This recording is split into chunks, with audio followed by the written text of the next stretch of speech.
I have a little model that I teach people called the Management Mastery Model. And really it's just if you think of 3 concentric circles, one inside the other. And in the middle is mindset. So for me, everything stems from mindset, which is exactly what you're saying about self-mastery, understanding where are these thoughts or emotions coming from, how do I want to process them, how are they impacting on myself and others before I then do something with them. And so in mindset as well is a lot about just understanding what are my beliefs, what do I believe about myself, what do I believe about the world, what do I believe about how much control I have over how things happen, and that I'm the master of my fate. Welcome to the Secrets of Success podcast. I'm your host, Dr. Ken Keis. Today is an interesting guest because AJ, Alexandria Joy, is the first person living in a tiny house, at least that I can remember, that we're interviewing. And we'll cover her journey about her quest to help people to declutter their life mentally, emotionally, and how she works with leaders to be able to optimize team and personal performance. But before we get into that interview, one of the things we talked about in the show and just the importance of it, and it comes up over and over again, and the reason that it's so important is because it's foundational to our success in today's 21st century, and that is self-awareness and self-mastery. So how can I have self-mastery if I don't have self-awareness? And one of the things that CRG does, as well as anybody in the world, is our tools and resources help you to get conscious and awake and aware of your tendencies in several different categories, from values to personality to wellness to leadership skills. So today I'd like to recommend that you consider our Why Aren't You More Like Me course, which is based on the Personal Style Indicator, which is the #1 personality assessment as judged by participants around the world, and take you through a step-by-step journey to take you through the next level. Now, the research shows is that only 2% of the population can realize their potential without this information, and that was done by TalentSmart. That's a third-party organization. So take yourself to the next level, or if you have a team or an organization that you want to take to the next level, then we'll recommend the e-course, or if you want it live, that's an option, the e-course Why Aren't You More Like Me, which includes the Personal Style Indicator. So thank you again for listening. If you like what we're doing, pass it on, let somebody else know about it, leave a positive review in whatever platform you are listening on. Here's today's show with AJ.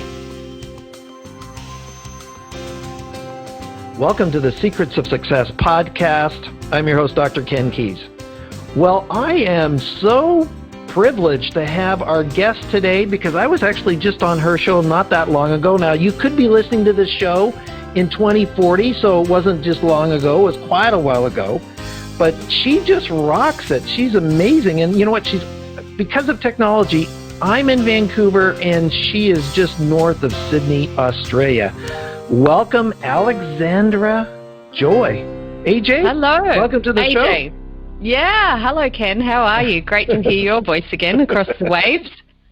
Well, and it's great to have you on. And, man, you just rock it. And listeners, you're just going to be so impressed by this person, by this individual today. I just can't even say enough about it. And I just beside myself. So here we go. So, AJ, you're a podcast host, you're a business coach, you really help others to be successful in life. But as I ask most people on most shows, is your journey and where you started, is Australia sort of your home birth country and area, or did you start elsewhere? No, I am born and bred in Aussie, and I'm open to moving and going overseas as well. But right now, I'm firmly planted on Terra Australis and grew up around a very large lake called Lake Macquarie, which is the second largest saltwater lake in the Southern Hemisphere. So it could kind of take you a day a saltwater lake? Yes. And it could probably take you a day to go around it in a boat. It's quite large, yeah. Now, is that just by your area there now that you're living, or a different area?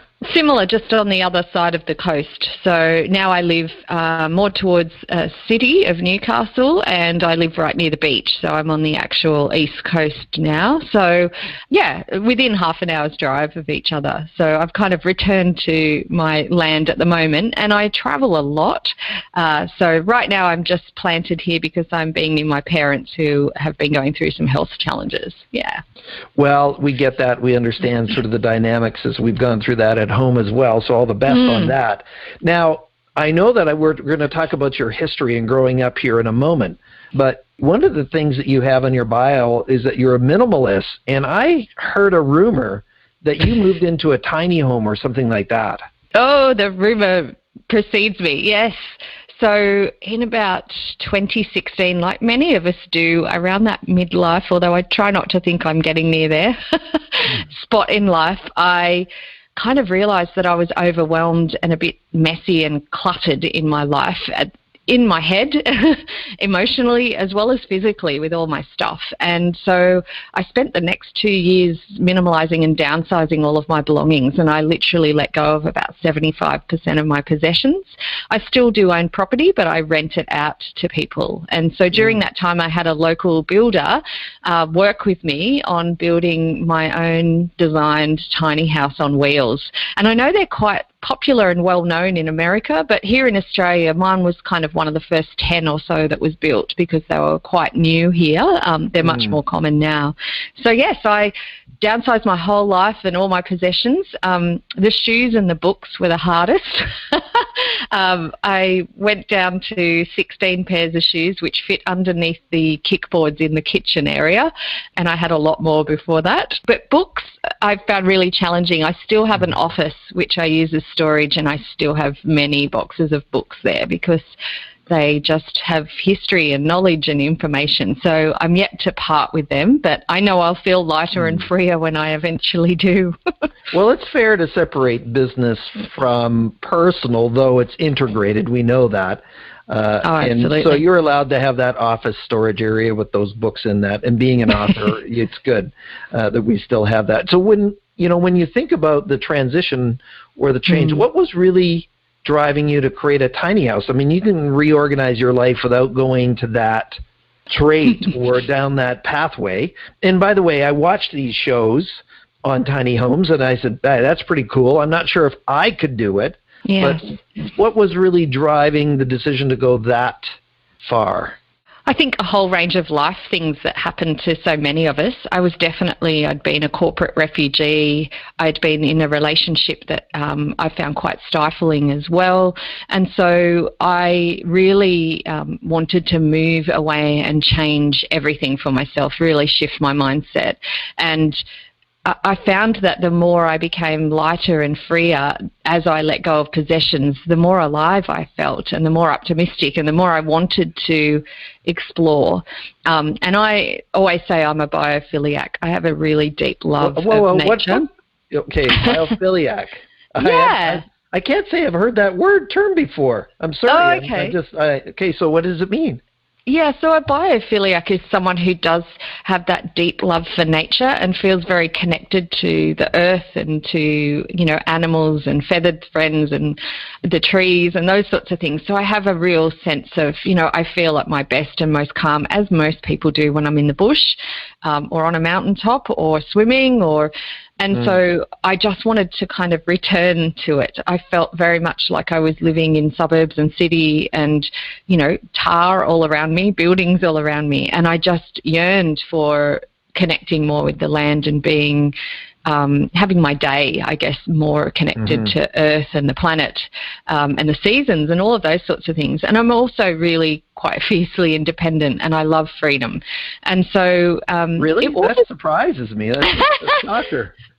And I wouldn't say it was radical change. It was really incremental. And it's what I believe in. I believe in 10-degree shifts. I believe in just making small shifts. And it's sort of those small shifts that, like compound interest, over time have a big impact. But I made the steps gradually. So it was cleaning out a drawer and then it was cleaning out my closet. And it just kind of eventually evolved. And so now I can actually literally live on the land and move around and feel at peace and at one with that. And if I don't like the view, I can pack up and move. Cool. So, well, congratulations on that. And that's pretty neat. And, there a lot of people are trying to say, how can I, reduce my footprint? We have a larger home. We enjoy having all the kids over for, Easter dinner or whatever it is, or Thanksgiving or whatever it might be. So we're still in that space. But I get it. I understand it. And growing up on a dairy farm, I also get, this connection to when you're out in nature and land and the mountains and being in Vancouver, it's just a given as part of that. So congratulations on that. Now, AJ, let's just sneak backwards in time a little bit. And so you grew up, what was sort of your family life like? And what did your parents do? Yeah, so, wow, that's going way back. So my dad worked as an accountant. My mother worked part-time so that she could be home for us kids, so my brother and I, there's two of us coming home from school. And she was a photographic colorist in her family's photographic studio. So back in the day when photos used to be printed as sepia and someone would hand color, or she would repair old you were photos. Dating yourself for sure. Oh, I know, isn't that scary? And it was often people wanting restoration done on their parents' old beautiful wedding photos or, cracked heirloom photos they'd found. And so she did that. But she was around a lot for us. I was quite bright at school, but I had to work for it, I would say. I wasn't naturally, super bright. I really worked hard and I loved school. I applied myself quite a bit. And I loved the humanities the most, so, English and all of that sort of thing. I also danced, so I did and was trained as a classical ballerina in those years, and loved the self-discipline and kind of inward reflection that gave me, and also loved animals and the land incredibly. So every day I would come home from school, I'd take my dog, Benji, and go straight down to the waterfront and the lake and walk around the lake and paddle with him and play. So I've always been that way, or I'd go to the bush and pick freesias and flowers and things like that. So, was always connected that way, and had lots of friends at school and was always, quite comfortable, but I also really enjoyed my own time and was quite a deep thinker and loved listening to music, and I would also write a lot. So I've always journaled kind of my whole life, and I still have many, many books of all my musings over the years.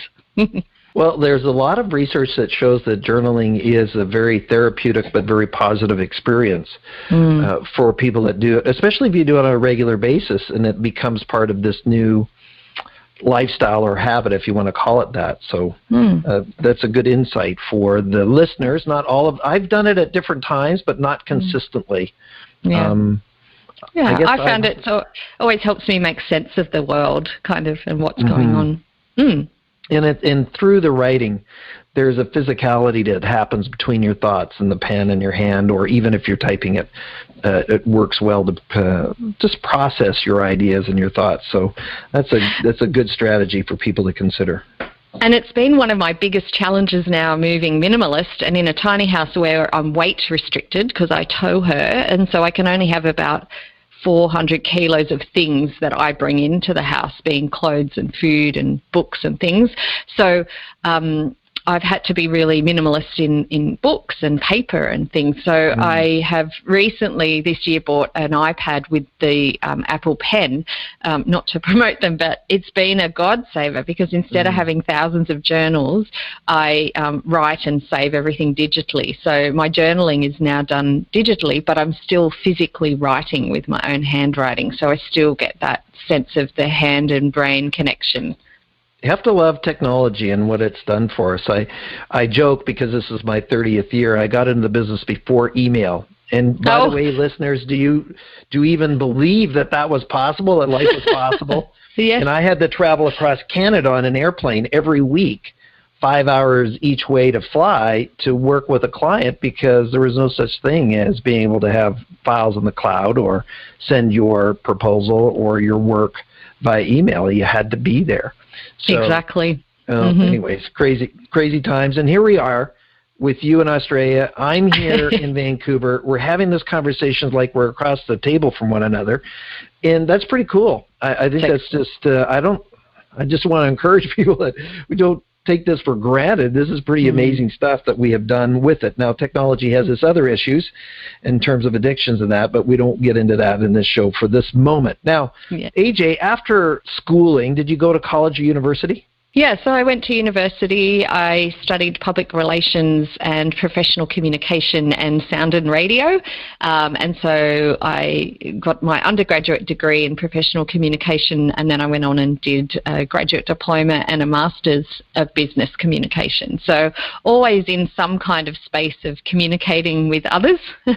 And yeah, then I went on to work as a practitioner, a public relations professional for a range of organisations, government and private.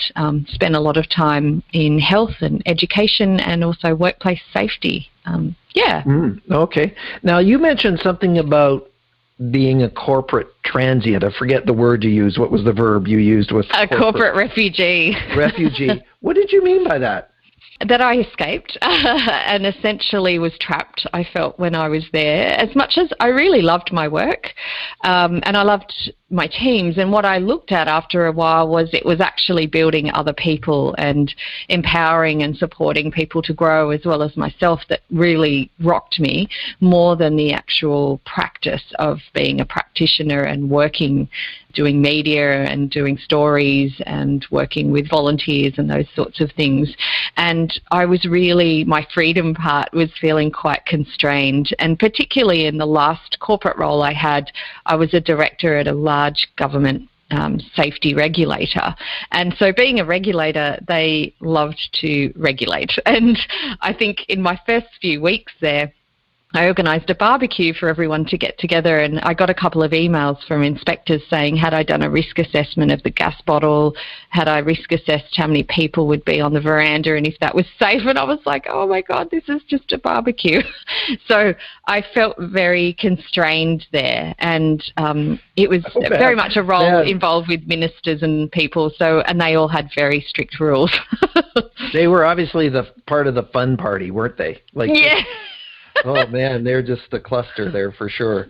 It's amazing how that can permeate a culture and just ruin great ideas as part of it. So now that you're a refugee and you're out and you're on your own, what does your company UQ stand for? UQ Power. Is it an acronym for something? It is. It stands for your uniqueness quotient, and also power is a reference to a great scale by a gentleman who's now passed, but his scale by David Hawkins, his name is a scale of consciousness or awareness. And basically anything, it's a scale of 0 to 1,000. Anything below 200 has to use force to get anywhere in the world, whereas anything above 200 has innate power. So the power refers to that. UQ stands for uniqueness quotient. And in lots of ways, I work on helping people unlock the power of their culture and their people, and to light people up at work so they can love what they do and feel that they can come and play their best game and contribute every day. And so much of working in the regulator and other cultures that were unhealthy has really supported me in what I do now, because I've seen how that can, literally starve people of oxygen. I can see how people suffer from anxiety and depression as a result often of their work, and yet we spend 2/3 of our life often at work. And even when I was at the regulator, the statistics over the 7 years I was there showed that the injuries that used to happen in workplaces, particularly here in Australia, but it is a global trend as well, were slips, trips and falls and back injuries and those sorts of things. In the beginning when I was there. And when I left, those had all but been mostly eliminated, so very, very much reduced through all the interventions and work and awareness being done. But what had increased dramatically was people suffering from anxiety, depression, bullying, harassment, and all of those psychosocial issues. So as a society, that's where we're injuring people now, and that's where people are unwell at work. And And I'm just on a mission to create more conscious leaders that create cultures that allow people to actually unleash their power and to be fully expressed as humans at work. Now, I appreciate that, AJ. You know that we're on the same space on this. So when we think about cultures, haven't we been on this track the last 10 or 20 years to kind of get over this? Yep. Like, aren't we past this already? But what you're saying is not really? No. Unfortunately, I think what's happened is there was a model of management and how we led and managed people that was really kind of created in the industrial era, and that was what it was needing to be at the time it was created. But that management model hasn't changed, essentially. And we've had some great people like Robert Greenleaf talk about servant leadership and all of those sorts of things, and we do see some phenomenal leaders poke their head up now and then that have, you know, all of those amazing qualities. And we see a lot of them in the Ben and Jerry's, the Zappos and companies like that today. But essentially, the principle and the practice of management hasn't changed a lot in 30 years. And so we really need to catch up on what does a modern day manager look like and how can we master management in a way that doesn't suppress people but actually expands and empowers them. So I believe we've still got a long way to go. There's certainly a trend of that becoming more common. I even saw a book last week that I've just ordered on Amazon that is called The Healing Organization. And so people are starting to move towards understanding that, you know, cultures need to change. And I actually think companies have such an opportunity to change the world that it's one of the most underutilized resources we have, that, you know, governments aren't going to be able to do it, and small movements aren't necessarily going to get enough groundswell. But there's so many human, economic and environmental challenges we're facing that actually corporates could very much be the solution to those. Yeah. Because they have mass and a critical tipping point that can happen. Absolutely. So what are some of the, you know, when you think about it, and, you know, this is fascinating as we talk about people and success in life, but what do you think is driving sort of this emotional stress more so now than maybe even 10 years ago? So if we're hopefully improving in our management and leadership style, yet we have an increase of stressed or distressed individuals, what do you think is contributing to that? I think we've had to have cuts. So there's been staffing cuts where people you know, the amount of staff or the volume of workers is cut back and then they're expected to deliver more. A lot of it is just the way that we live, which is part of why I've shifted the way I live to experiment with myself, in that we see a lot of social media, we do a lot of comparison, we then go, I need a bigger house, or I need to, you know, have 5 holidays a year and show all my photos on Instagram. So we're aiming for a lot more, and in order to maintain some of those lifestyles, we then need to work a lot more in order to pay for that. So we've not seen enough increase in incomes for people to actually manage what they're doing, so then they're in debt.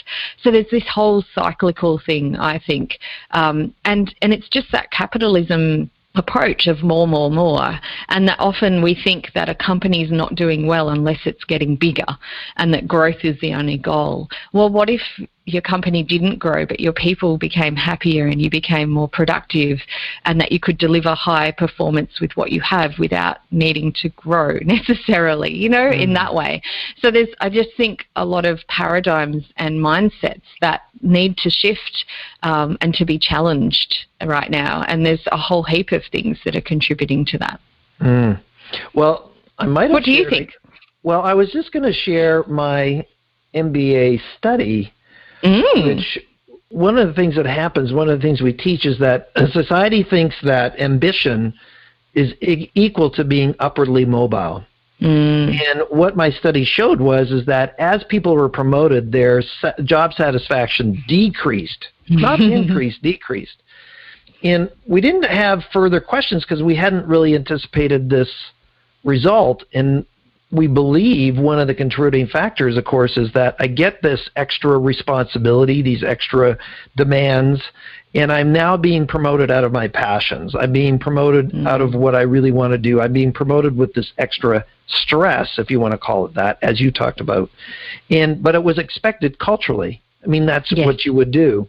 And I remember a retailer I had who, this lady worked the cosmetic counter. And I used this story for 10 years.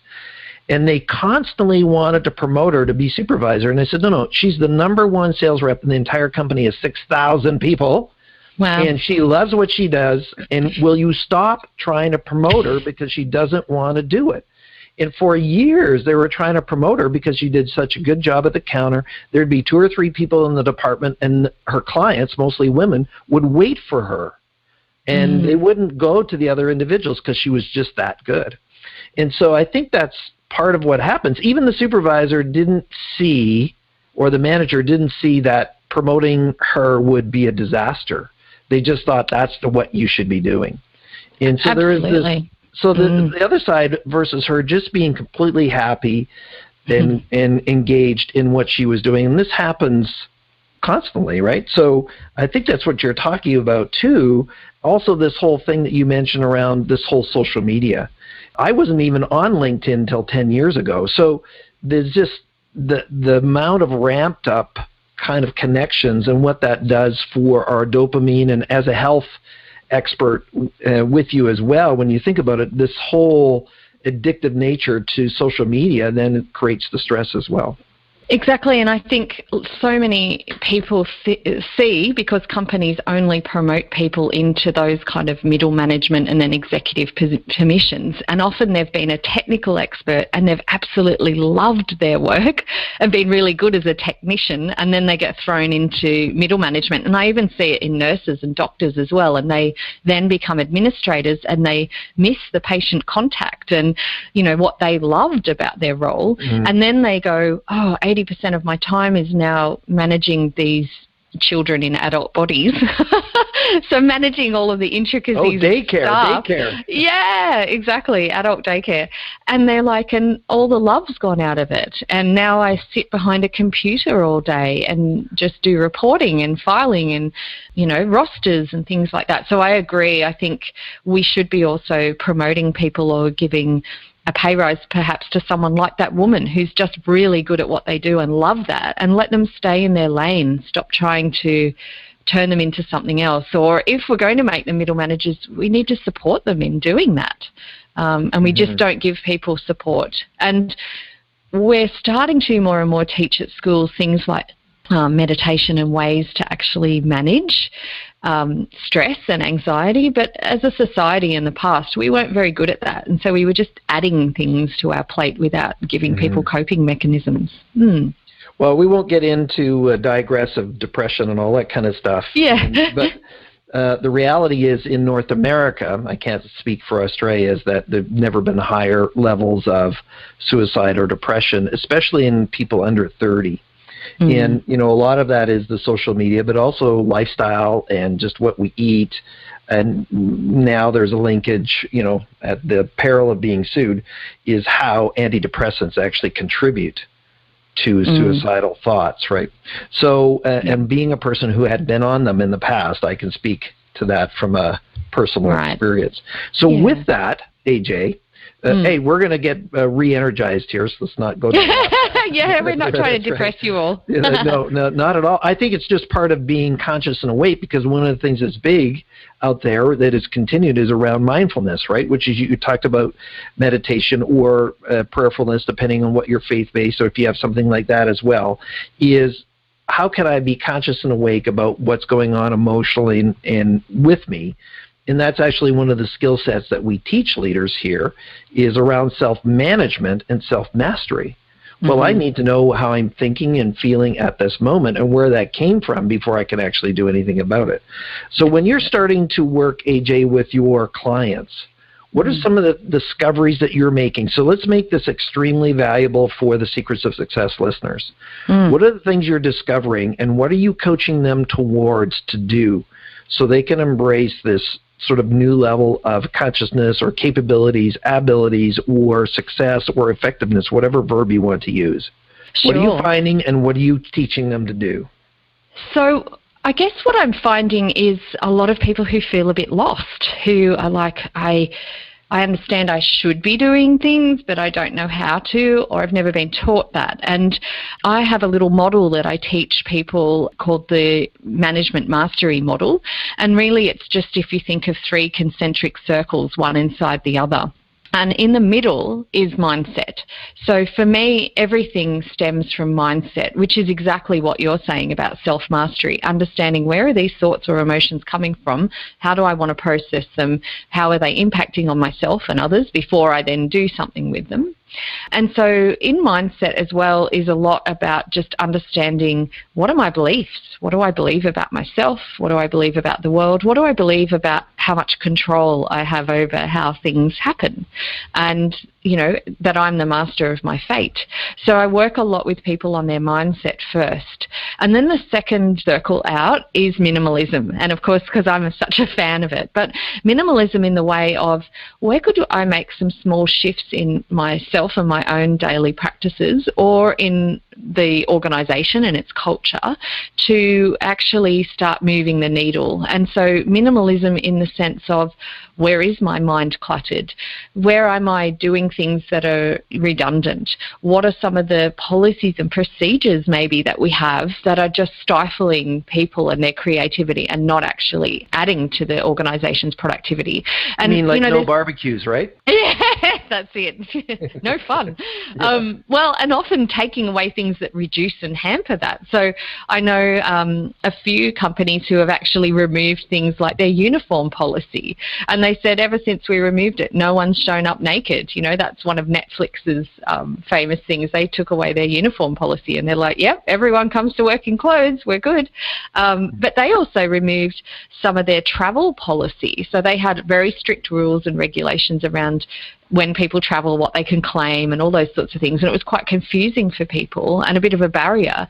And so instead they changed it to just say, do whatever is in the best interests of Netflix. And so it's just a guide like that. And so people then can weigh up for themselves, is this in the best interest of Netflix, yes or no? And so then they're able to explain their decisions if need be. And so that's what I mean by minimalism, is starting to look at where are we cluttering, and even in physical space. So often I go into workplaces and, you know, oh, there's old desks there that are all piled in the corner, or broken chairs and they're all just sitting there, or we've got all these books and things that we don't use anymore.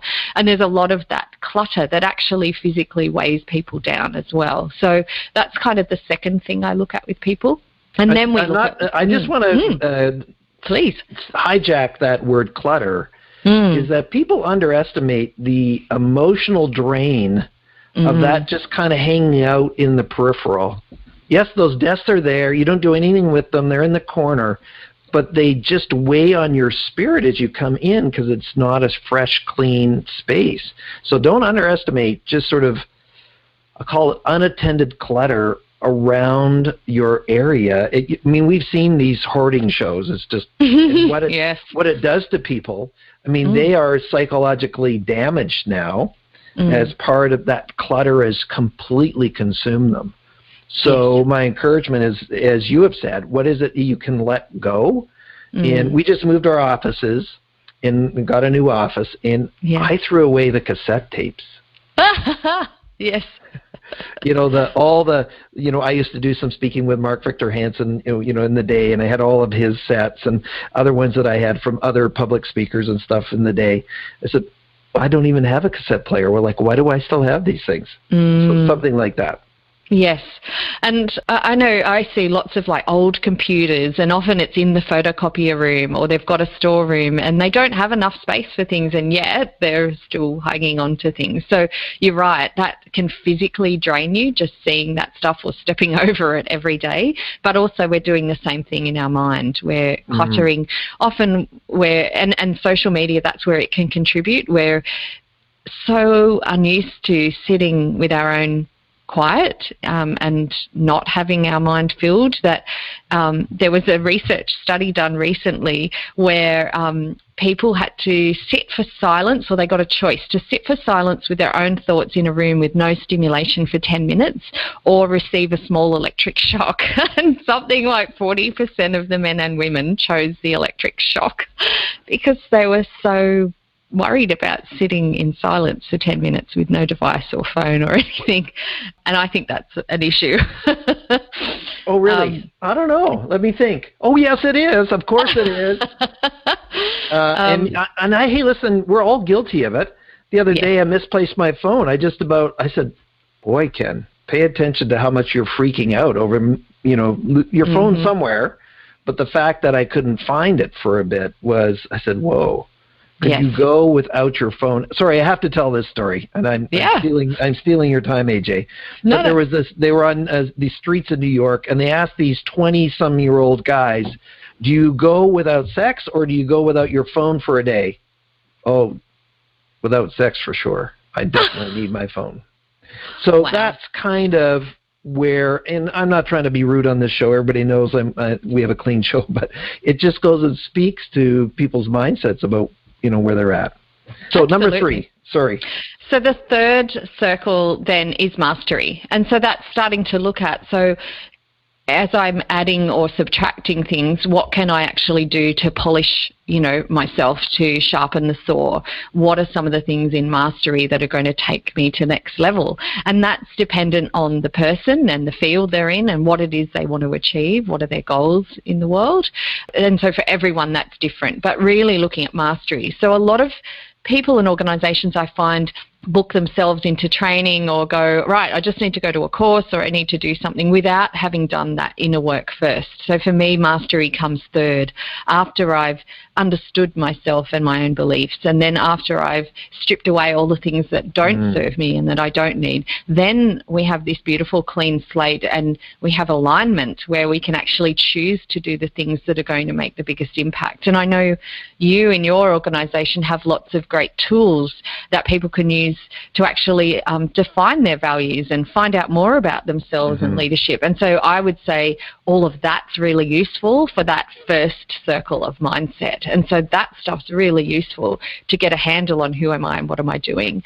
But don't go and just sign up for a course until you've worked all of that out, and then you can cherry pick and be very discerning about what is it that is going to move me forward. And maybe it's just something like journaling. Maybe it is I need to go home each day at a better time. Whatever that might be for you, do that then. So mastery for me then is polishing yourself and really thinking about what are the things that are going to make me even greater. And I'm very strengths-based believer, so not necessarily going straight to what are my weaknesses, but actually going, where are my strengths? And as you were saying, where's my satisfaction and passion, and how can I expand that? Because it's where I'm going to experience more flow and open myself to possibility and just the joy of life and bring back some fun. Yeah. Absolutely. Fun. Hang on. Let me think about that. I don't know, but maybe we shouldn't do that. So, and of course, I'm being a little flippant with you, with everybody that's listening. But it's accountable. I mean, none of our lives are perfect, and there are days where you just say, whoa. Yet, how could we have a high percentage of it reflective of what you're talking about? Now, can you believe it, AJ? We only have a few minutes left. So before we get into some of your final comments, I want to make sure that people know how to find out about you and your work. I mean, our show gets listened to around the world, but you still do remote coaching and stuff like that. So how can they find out about you and your company? What's your site and your Absolutely. Access points? Thank you. That's really generous. And yes, I work with people all over the world, and I think I've told you before, Ken, my brother lives in America, so I do go and work in America and other places as well, often when I'm visiting. Best way is just to go to my website, alexandriajoy.com.au, so ALEXANDRIA, joy.com.au, and I'm on Instagram and Facebook and LinkedIn, all under AJ and Alexandria Joy as well. And yeah, more than happy to connect with people. I write lots of articles on LinkedIn. Lots of people find me that way, and always happy to talk to people. So I work with people in one of two ways. I either say, do you want a lift or do you want a permanent shift? So for people who want to lift, I can do speaking and workshops, and I also have some amazing card decks called Daily Optimisms, and they're really beautiful artworks and quotes for the day, sayings and things to help you be more optimistic. And then if people want to shift, that's where I'll do more consulting and coaching and things that are, I guess, have a longer term impact. So yeah, that's how people can find me. Super. Now, you said that you have a gift for our listeners too. Where can they find that? I do. For all the delicious humans, I have a beautiful 10-degree shift process, or a little tracker that you can use. And it is paper-based so that you do get that head and brain and hand connection. And so that's at alexandriajoy.com.au/giveaway, just for your beautiful audience, Ken. And so that's a tracker where people can actually decide what's one small habit or thing that I want to shift in, what's something I want to introduce or eliminate and remove. And so you just literally track every day that you're doing it, because as we know, that's how habits are formed. And my rule is never break the chain. So you might be able to miss one day because of illness or something happening to a child or whatever, but don't go more than one day. So never break the chain so that you can pick it up. Yeah, so there's a great shifts tracker. Otherwise, you're starting over. That's right. We know it. We know it as part of. Well, thanks, AJ, for that. Now, with the last couple of minutes that we have, AJ, what's the wisdom you want to share with the listeners, just to encourage them beyond what you've already shared with us, as far as your different strategies and ideas? But what would you want to encourage the audience to consider or think about as we wrap up the show? Sure. So I believe there's a simple science to unlocking your own potential and power. And as I said, I believe it starts with mindset. So for everyone listening, if you're a manager of people, or whether you just want to perform better in your own life, I really think it starts with your own beliefs and believing that you are lucky and successful, and believing that you have control over your own destiny. And there was another study done where they chose a random sample of people and they asked them, were they unlucky or lucky, kind of thing. And the people who were lucky, they let them go into this department store first, and they'd planted some money in the store, and most of it was found by the lucky people. And then the people who said they were unlucky walked through the same store and they'd planted fresh money, and none of them found any. And so really what we think about, what we bring about, what we believe about ourselves is what we create. And so to be the architect of your own future means to sit and reflect and think, who do I want to be? How do I want to do that? What do I want to become? And then start believing it. Yeah, that would be my tip. Well, AJ, on that note, thank you very much for spending the time all the way from Australia to hang out with us today. It's been great. Thank you for having me on the show, and g'day to everyone. G'day. Well, stay with us, AJ. So, Secrets of Success listeners, thank you very much for spending your most valuable commodity, your time, with us. Take what AJ has shared with you, the different insights as far as, working with maybe starting a journal, mastering yourself, but first of all, find out about your mindsets and your belief systems. And the other side, when we think about life, is the ability to say no is equally important as the ability to say yes. So how do I minimize things in life? Stop taking everything on. Start saying no, not from a self-centered point of view, but from a self-honoring point of view. So all kinds of tips. You're probably going to want to listen to AJ twice or 3 times or 4 times or 5 times. So please just restart, and then go again. As always, thank you again for listening. If you like what we're doing, please share, pass it on, leave a positive review on whatever platform you're listening on. I'm your host, Dr. Ken Keis. Thanks for exploring the secrets of success with us. If you want to keep the momentum going, log on to crgleader.com. Scroll to the bottom and sign up for our inspirational emails. You can also take your success to the next level by following us on Facebook and Twitter and connecting with Ken on LinkedIn. We hope you have a great week and look forward to you joining us next time for the Secrets of Success podcast with Dr. Ken Keis.